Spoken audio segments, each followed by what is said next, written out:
afternoon, ladies and gentlemen. Welcome to Dawes County Board of Commissioners work session. Today is Thursday, August 15th, 2019. We appreciate your attendance. We'll start out with some unfinished business. Proposed county vape shop ordinance was moved forward from the August 1st, 2019 work session. I think there was some minor changes or something made to that. Ms. Davis, you ready to speak to that? Yes, sir. Is Jameson here? He may. He does not have to field. Oh, okay. Need to be. Okay. Yeah, so, Well, hold on. Do you want me to put it down till he gets here? I can move it. I'll well, move it down. is he coming He later? should be here too. He may have more to say about it than I do. We'll come back to it. Okay. I mean, I Come can back offer to a few comments, but it might be useful. We'll put it at the bottom. She's waiting. She's going. I mean, I can That's all right. speak We'll to wait it. till he gets here. That's fine. Okay. We'll move it down. New business. Presentation of corner office's request for fee adjustment. Ted.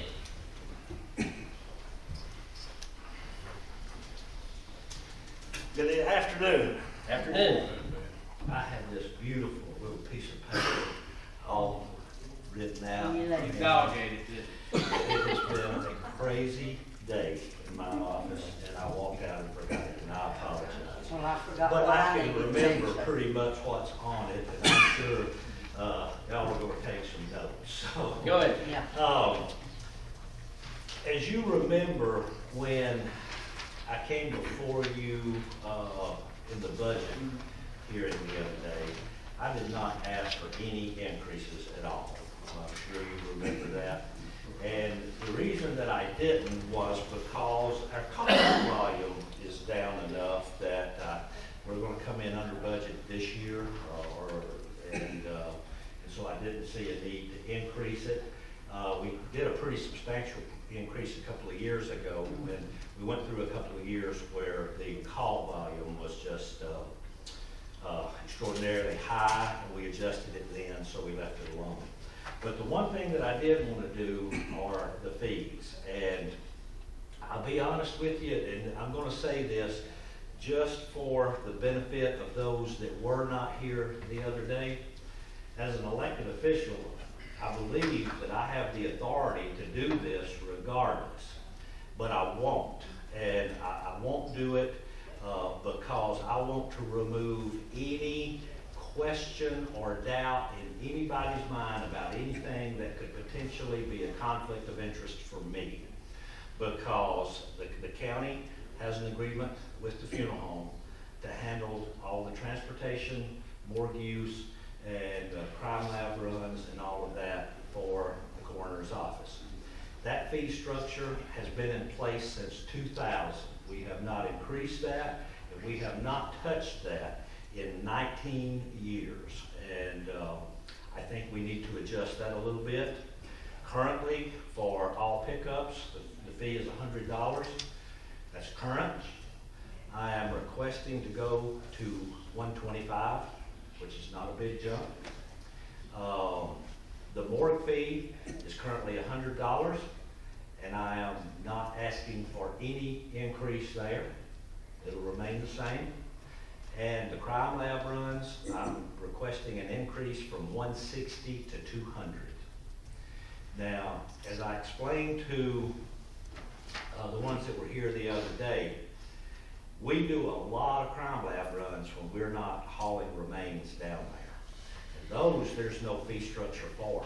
You're only, being paid for the actual removals and the transports and the things of that nature on a per case basis. But we do a lot of running around. We have to subpoena a lot of medical records now. We subpoena a lot of admission blood now, and all of that has to be gone to the lab. And we've just been making it happen. It's not budgeted for. There's no item in the budget for it. I just make it happen. And all of the other things that we're doing now, that little increase right there will take care of it. I'd like to go ahead and increase it as soon as possible. And I also believe that we can increase it and still come in with it in budget this year and probably next year. The numbers that I crunched early this morning when I first got to the office if we implemented it, if this had been implemented at the first of the year, the total increase from January 1st through today would have been $1,475. So we're not talking about a lot of money here. We're talking about maybe a couple $1,000s or less per year. And like I say, I think we're gonna come in under budget anyway. But it's been 19 years, and I think that's long enough to let it go without taking a look at it. And it's not a contract, it's just an agreement between the county and the funeral home. But if you see fit to do that, once you vote on that, I'll document the day of that commission meeting, what those figures are, and then if there's any question ever, like one came up regarding this a year or two ago, I knew exactly when it was voted on, and it was in the minutes of the meeting. And I would just rather this be voted on by the commission in public. That way, it just eliminates any kind of Ted Bearden taking advantage of the system or a conflict of interest. And other than that, do you have any questions? Questions for Ted? I'd say the exact opposite of the way you've operated that is, it's far from taking advantage of the kids. I appreciate all that you do. Well, as I've told you and all the others before, I love this community. This is where my heart and my soul is. And the community loves you. Well, and I appreciate true. that, but I feel like me and my family have worked very hard to try to earn that respect and that trust, but that's not something that we take lightly. I know. We do not take that lightly. And that's why I'm standing here before you, is because I'm the last person on earth that ever wants to be questioned about my ethics or my reasons or things of that nature. As an elected official, I believe I have the authority just to increase it, but I'm not going to do it without commission approval. That way, nobody can ever go back and say, well, Ted Bearden just did this or Ted Bearden just did that. And so that's the reason I'm here. And I like that. You know, you can, but sometimes you can, but you necessarily Well, shouldn't. You know, I'll be honest with you, and I have to explain this to people all the time. We're helping a family today that I had to take the time to explain this to. When we go out on these coroner's cases, and we're dealing with families that we do not know, and they ask us about a funeral home, or they say, well, I know there's that Bearden place up there on 53, that's the way they put it sometimes. You know, we go into great detail that as a funeral home, yes, we'll be glad to help you. And we actually own the funeral home. Mm-hmm. But that's a decision you have to make of your own free will, not just because we happen to be here, because I'm never going to use my position as coroner to try to influence a family to use my private business. That has to be a free choice. And you say you tell them that? Absolutely, You do. absolutely. Now, I believe, he's saying yes, I I've believe. been trained. the ones that know us, He's been trained. the ones that know us, back here. but the ones that don't. Perfect example, and I won't call any names. Got a call early one morning, just right up above my house. Gentleman had found his wife just didn't wake up. And I went up and fulfilled my duties as the coroner. And I asked him, I said, and I asked this particular way, I said, you're going to need to tell me what funeral home you want me to release her to. And he got the funniest look on his face, and he said, Ted, you've always taken care of my family. Do you not want to take care of this for me? And I said, no, that's not what I'm saying. I had to ask that question generically, you know, because it's just an ethical line that I will not cross. Did he understand why you asked that? He did. Once I explain it to them, they understand it. And, but I think I owe them an explanation too. And so we'll take the time to do that. And, you know, Wesley and I, that puts us, we're in a little bit different situation than Lanier, Rick, or Billy when they go on a call. Because they're not, well, they're employees of the funeral home, but they're not Beards. You know, but they still do the same thing anyway. But Wesley and I, we will go that extra step just to make sure that, yeah, we'll be glad to help you. But, and I've told them before, we've got shirts, golf shirts that we wear sometimes on not so busy days that say Bearden Funeral Home. And I've actually looked at the family and I said, don't read the name on my shirt. You tell me where you want to be. That's where we're going to release, you know. And so we're very protective of our ethics and what we do. One thing that we look at a lot when it comes to fees, and that's part of what we've done recently with other areas, how do we compare to communities around us? I mean, are we way lower than a lot of them that we're experiencing in other areas? Well, we're a little bit unique in that Forsyth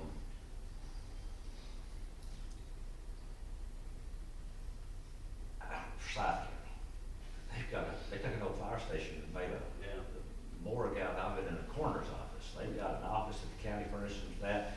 They've got thousands and thousands of dollars worth of vehicles. Yeah. It's not practical for us to do that now, and I'm gonna tell you why. Vehicles. If you wanted to pull the agreement from the funeral home and us not do it anymore, you can't buy me one vehicle. You're gonna have to buy multiple. And here's why. There are currently sitting in my lot out there are 5 different vehicles that we can go on a coroner's case. The other night, in less than 3 minutes apart, I got a call from Northside Forsyth Hospital about a case they had at the hospital. And just as we were getting ready to leave on that, we got a call from 911. There is a deceased person laying in the floor at Walmart. Now, which one of those do you want to put off for a couple hours? Neither one. So that's the thing. You buy me a county, I go out and subpoena medical records in that vehicle and head to GBI, and you have a car accident down McClover Falls. All right, how long are they going to have to sit there and wait? Yeah. So it's just not practical today to do it any differently than we do it now. Yeah. Now, in the future, when the county grows to a certain point, yeah, it may become practical to look at it differently. But right now, it is absolutely the least expensive way for the taxpayers to pay for that Yeah, service. so I figure it's We're much doing it. less. So it's really hard to compare because there are no 2 counties the same. Yeah. And, Yeah. and But I would say easily, what Ted does for the citizens of this county as a coroner is less than half of what it would begin you to start if he wasn't your coroner. Right. And you send it all At up. least, if you could even get by with doubling what he does it for, if someone else got elected to do that same job and you had to start from scratch. I would hate to have to start from scratch. And I'll be honest with you, I inherited this system. It's been running this way for a long time. Mr. Burnham was the coroner before me, Mr. Bannister before him. I think Mr. Bannister operated without any kind of agreement. And then when Mr. Burnham was elected, that agreement was in place. We tweaked it just a little bit when I was elected. That's the reason I came before the commission, had it voted on then, and I haven't touched it in 19 years. But I can assure you 2 things. The cost of vehicles and the cost of gas have gone up in 19 years. Just a little. Just a little. Just a little. Any other questions for Ted? Thank you, sir. You did good with actual paper. Hey, Still got you a I good won't say memory. what's actually on my mind. Next up, we have presentation of application for parade and assembly, bootlegger triathlon. You're going to handle that, Harmony? I'm taking care of it. Jameson was called out on a field call, so you got me. All right, so the bootlegger triathlon has been held for the past 9 years by 5-star NTP and Lowell Star. The event will be held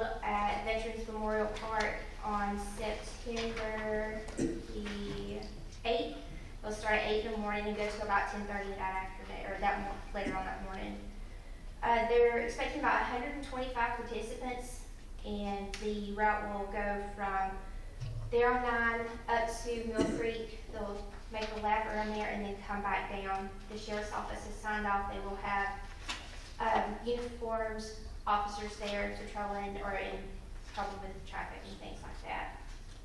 I did see in there where they're gonna pay off-duty people Yes, sir. $40 an hour to take care of that. Correct, yes, sir. So, the insurance policy that we require them in, as is the additional insured, is also in place and ready to go. Questions for Harmony? What's the money go for? I'm not sure, It's not a charity or anything, is it, or is it? I don't believe so. I don't believe so, but I can ask him. Is that That's one okay. that the chamber's involved in heavily from a tourism standpoint? I don't think so. I don't think this I one is the don't one the know. chambers involved. Okay. Mm-mm. So what, third year Didn't we've they done do this? that? Ninth year? I know. I thought they did it five. 9 You years. don't wanna- 9 years, yes, sir. That's the off-road run is. That's right. Any other questions for Harmony? Thank you, ma'am. Next up, we have presentation, special event, business license application, Fawcett Farms. Harmony, you gonna handle that too? I am. You do a good job on this. Do what I can. Got a letter of intent written so very eloquently that I'll just read from. So Fawcett Farm Sunflowers is an agritourism event consisting of 30 acres of sunflowers. They are planted and grown for the public's viewing, pleasure, and enjoyment. It's a family-oriented place where those attending will hopefully develop an appreciation for nature and the outdoors. Attention will be drawn to the bees and butterflies, and to the sunflowers and the role that they play in pollination and how this relates to our food supply. It is felt that this event will have a positive effect on the community and county because those attending will take with them lasting memories and incredible pictures. I believe our applicant is here. Should we have any questions? I do have a question of the applicant. How many years have you been doing this, Sharon? This will be the 6th year. 6 years. This is the 6th year. Well, the 5th year for pagan, but the Yeah. 6th year we planted sunflowers. so. Does anybody have any questions for Harmony or the applicant? Has it ever been turned down before? Well, I've never had to do this before, so the answer is no. Have we changed our process? No, well, it all got confused, didn't it? I had to go to her to try to get it all straightened out. Because like the original Uncle Shucks just had a regular business license. As a farm, I didn't have to have that. So then I started watching the other guy, the Keith Mulkey, and then all of a sudden one weekend I said, well, maybe I can do a special event. And I said, so I don't want any, I'm like Ted, I won't be transparent, I don't want any problems, and I'm not gonna get in trouble over I'm not gonna get in trouble over $1 million, you know, but that's how it all started, and I even went to Angie. It's more complicated, it looks real easy when you get up there and present it. But now I understand what people go through to get this done. Different perspective. It's a different perspective, but it's good to know. It's good to know what people have to do. Because it took more than one visit to get it done. Miss Margaret will keep you straightened out though. Well, she did. But I know she marked out some stuff. I must put too much information in there. That goes back, and this is a comment, this has nothing to do with this, I mean, what it does in both of what you're just presenting, both of them. Goes back to what we've talked about in the past. I feel that these special event business licenses that have been brought forth over and over and over again should be a decision made at that level right there if there's no issue. When somebody has done something 9 times, all they should have to do is go back, and if they have been an issue and they deny it, then they should have an appeal to the board. I understand that. They should have an appeal. But they should have to come back here every year when they can just go pay whatever it is they got to pay, and they haven't done anything wrong in 9 years.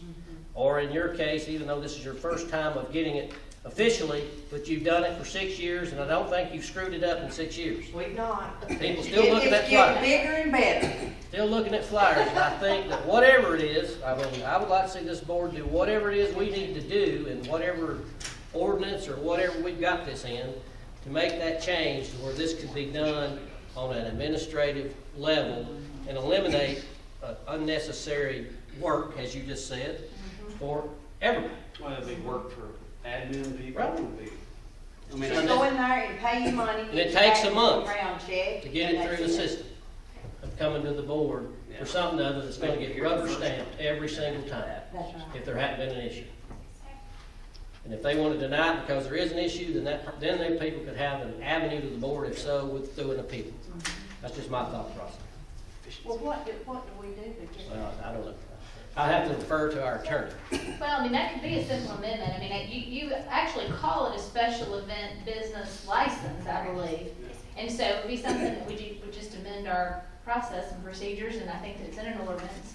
And in fact, as we went through this, there's some different references in the ordinance to special use business permits, special use business licenses. So it'd be an opportunity to clean it up and just move that into the administrative business license category. And that's certainly fine. I mean, it's not, obviously not going to be issued if the zoning's inappropriate, so it has to be in a, it has to be in a properly zoned district. But if it is, then it's no different really than a commercial business deciding, they're gonna sell french fries instead of tacos, or, if you're doing something that's a permitted use, and you do a special use aspect of it, I think that can easily be a license issue, so. I think we always ask the same questions. Do they have the insurance? Do they have the sheriff patrol, the traffic control? I'm And insured those to are death. boxes that you. Yeah, an application process. Yeah, There's a checkbox. But you always talk about being more efficient. Yep, That'd be more efficient. a lot more efficient. Than what? Otherwise, it takes a month.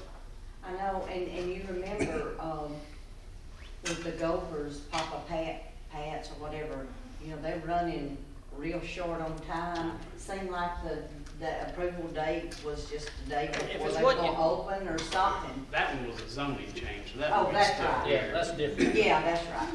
But these things that happen over and over and over and over again should be administratively handled. Because unless there's an issue, I don't know why we need to see it. Because we're rubber stamping all this stuff anyway, because they're saying, oh, well, they've done everything they need to do. I mean, to deny it at that point would be going against your own rules. We don't wanna do that. All right, so let's work on that.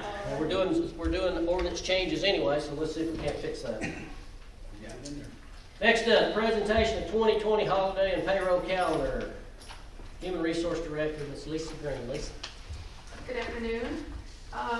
In the past, the payroll calendar has been presented in August, September timeframe, so keeping with that tradition. This is the 2020 payroll calendar presented before you. It's already been approved through finance. We went through and adjusted some of the monthly paid employee dates because it was stressed that they wanted it on the 15th or just prior to the 15th. So that's been adjusted and to reflect the same. And then the actual holiday schedule are the same holidays that we observed this year. So just keeping that in tradition. The only one that falls on a weekend is July 4th, which is a Saturday, so we would honor it on Friday. Questions?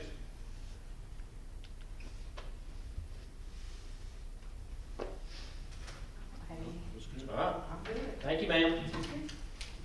Sharing one of her birthday on there. Yeah, National holiday. we need I try to work put on that. everybody's birthday on it, but I don't think it works. That'd be good. All right, let's see. I just don't see Jameson. We'll go on to county manager report. All right, thank you, Chairman and Commissioners. Good afternoon. Get your key indicator reports for the month of July is in your packet. Also like to let you know that we're working on the updated program of work. That'll be presented to you in next month's report. Got your lost and lost collections chart in the back as well, and the county manager's contract listing, which the board may recall. We talked about listing those contracts that were purchased by me through that contingency. Also, want to thank the board for the budget hearings, allowing the staff to do the presentations to you. Obviously, they're available to you should you need to go over any of the items that were discussed. Also like to remind the board and the public that the county offices will be closed on Labor Day holiday on Monday, September the 2nd. Also, all our projects are moving forward. As you know, we've got a couple construction projects going forward, the fleet shop, Lubbock Public Works Building, the Scale House, and of course the Senior Center, moving Field 3 over. So that's going right now, knock on wood, we haven't had any disruptions through that. Brian Young and Public Works have done a great job along with other staff in keeping that going. On August the 19th and August the 20th, the salary study folks will be here with the employee sessions in the assembly room here. And again, that will begin on the 19th and the 20th. Next paycheck for staff on 8/30. There are going to be no deductions in that, so there will be an increase on their checks in case anybody sees that and gets concerned. On 9/23, the sheriff's office will hold a safety meeting with the department heads on emergency procedures for the government center. So they'll be holding that here in the assembly. Human Resources is working on health fair for the fourth quarter, which is October the 8th. We'll certainly talk about that as we get closer. But that's the safety and wellness fair that will be held at that time. And that, What day did you say? that is going to be on October the 8th, and that's the fourth quarter. And that would conclude my report. Questions of the county manager? The other day in the sheriff's budget proposal, he talked about community service workers. Yes. I think Julie might have brought it up. That's Are they correct. working with you, McKee, as well as Tolbert, and are we seeing an increase, or what are we seeing there? It's the first time I heard they're really working again. No, I didn't know. We do get community services Monday through Friday in my department, and on Saturday they report to the transfer station to work from 7 to 5, picking up trash from the sides of the road. We don't get that many here lately. I don't know what the reasons are, but we do take care of them when they arrive. That's community service though, right? Yes, sir. That's nobody out of jail. I guess I'm talking about inmates. Community service only. What's the jail? What about inmates? We do utilize one inmate at the transfer station daily. We have none.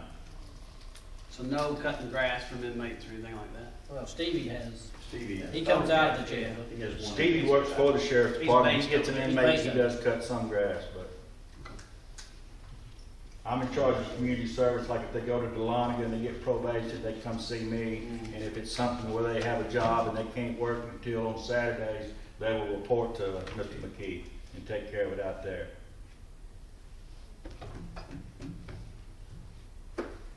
Other questions for county manager?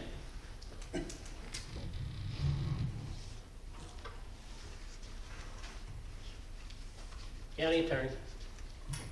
Yes, sir, Mr. Chairman, members of the board, I do not have any particular county attorney report today, but I will be happy to address the vaping ordinance since Jameson's not here. And Harvey, if you have anything and want to jump in, please feel free.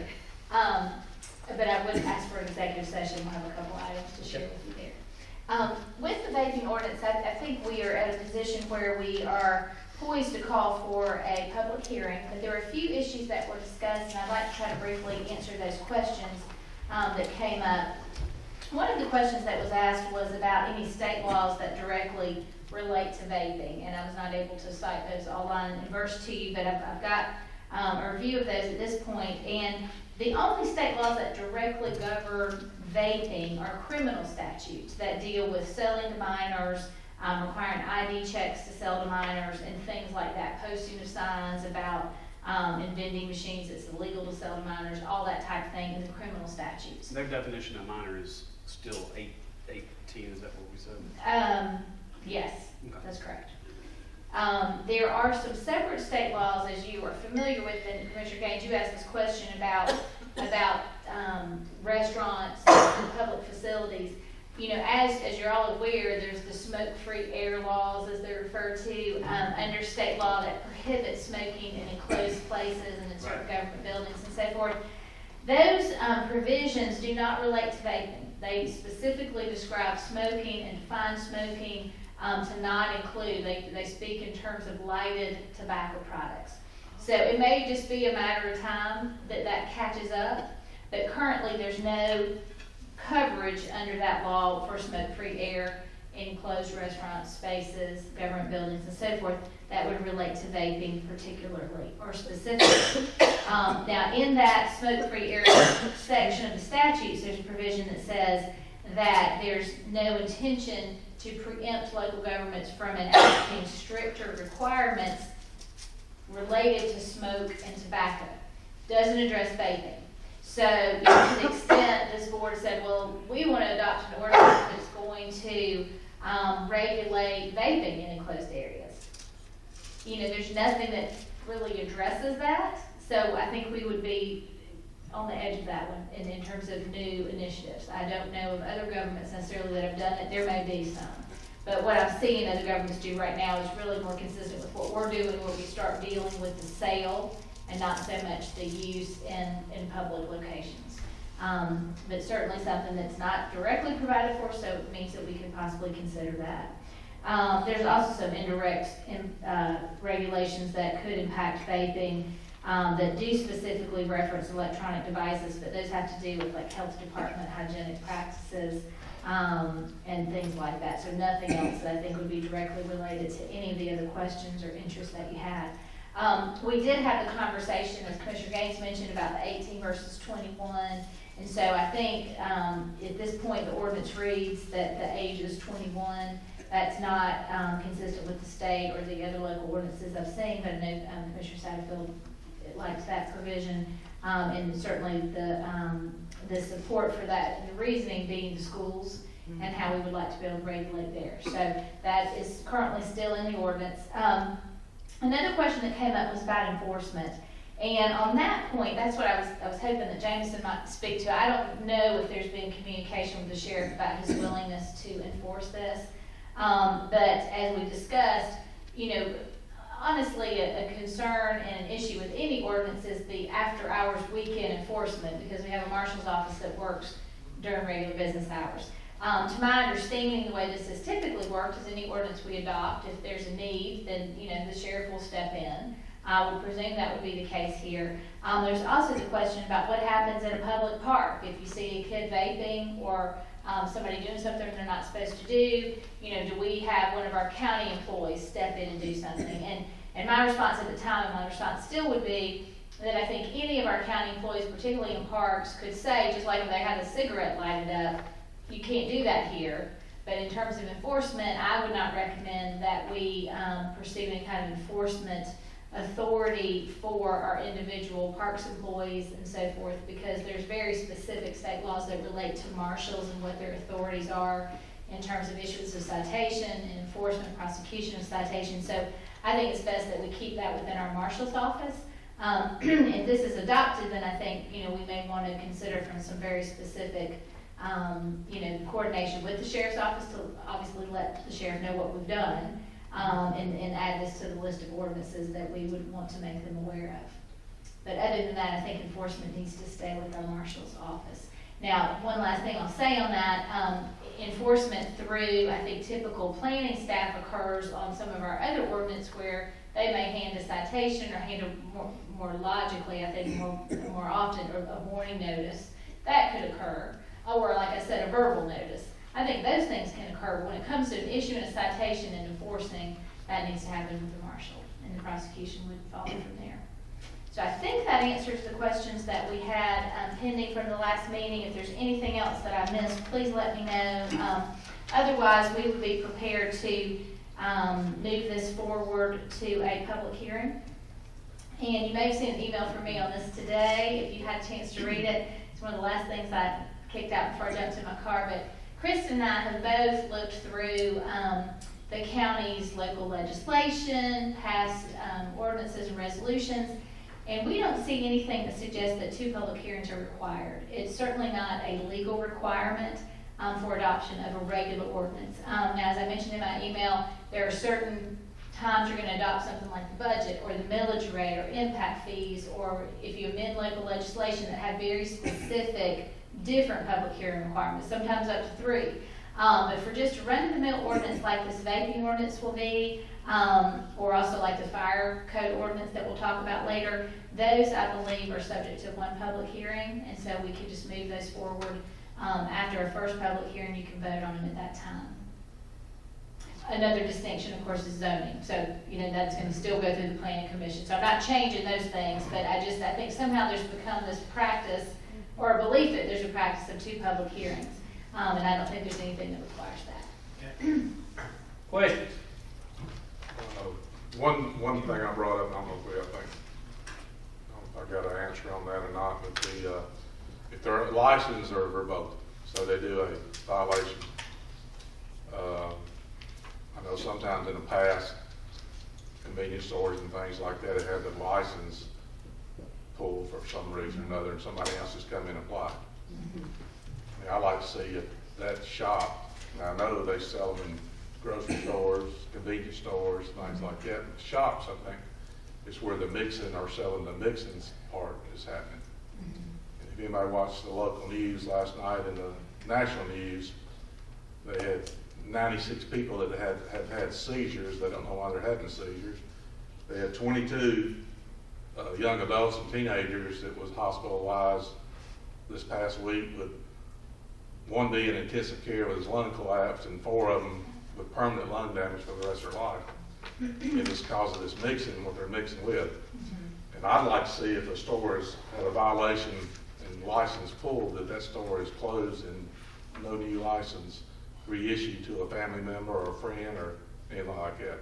That's what they usually do. And that's what they do. Family. They'll hand it to somebody else. And I would like to see if that store commits a violation. I don't know how legally we could do that, but that's a question I'm asking you. Can we have that in the ordinance, saying that place is closed?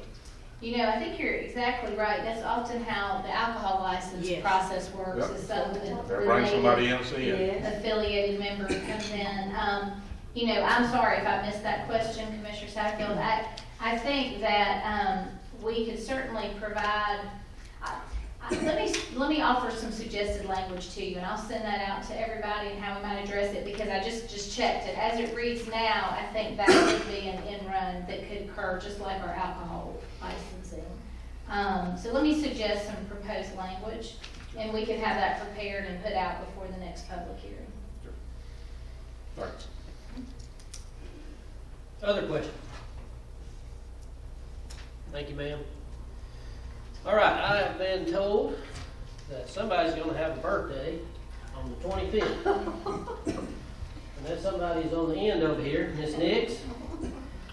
So we, Sharon is older than I am. well, I didn't go there. And much wiser.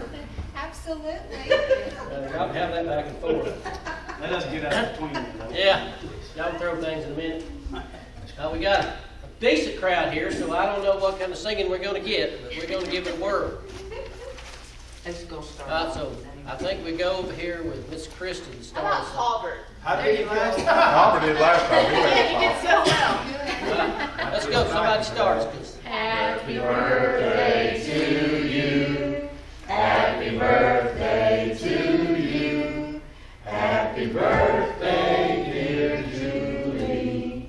Happy birthday to you. that's pretty good.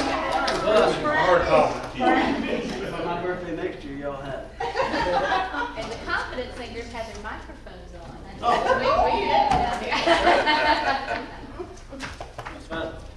All right, let's see. Well, I do need a motion to go into executive session. Motion by Commissioner Gaines, Second. second by Commissioner Fawcett. Discussion, Chairman, what's the purpose? litigation. Litigation. Thank you. Motion second, any discussion? Hearing none, please vote.